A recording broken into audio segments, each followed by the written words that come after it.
Fractional. Future documents. Matikota, Baika, Mr. Boera Mosquito,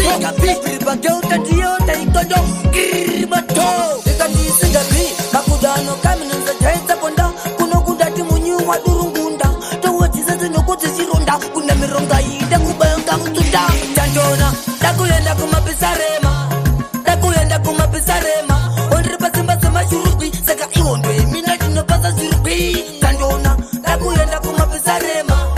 Nakuyenda kuma pisarema Ondre pasimba sama shurubi Saka iupe Minati no pasa shurubi Waida kunipata kungenapka Inini waka tombo nipisa kane mapka Waefunga kuti nirizi waka nijapka Kana mechuni sama sori makatukpa Nasi nakutombo imba sekwere Amwe warwere, amwe wafare Ilini wada kutoni pizza muchere Majita kutuka daka paka takitare Tandona Nakuyenda kuma pisarema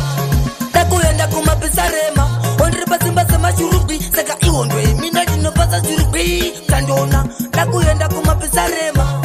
Nakuyenda kuma pisarema Ondre pasimba sama shurubi Saka iwondwe Minati no pasa shurubi Nakuni moseto Watendere kupiranga kentu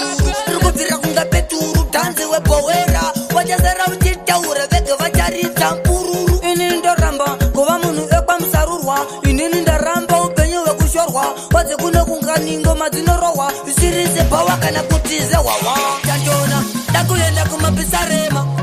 Nakuyenda kuma pisarema Ondre pasimba sama shurubi Saka iwondwe Minati no pasa shurubi Tandona Nakuyenda kuma pisarema Nakuyenda kuma pisarema Ondre pasimba sama shurubi Saka iwondwe Minati no pasa shurubi Tandona Waida kunipata kungenapka Inini waka tombo nipisa kane mapka Waefunga kuti nirizi waka nijapka Kana mechuni sama sori makatukpa Nasi nakutombo imba sekwere Amwe warwere, amwe wafare Ilini wada kutoni pizza muchere Majita kutuka daka paka takitare Tandona Nakuyenda kuma pisarema Nakuyenda kuma pisarema Ondre pasimba sama shurubi Saka iwondwe Minati no pasa shurubi Tandona Nakuyenda kuma pisarema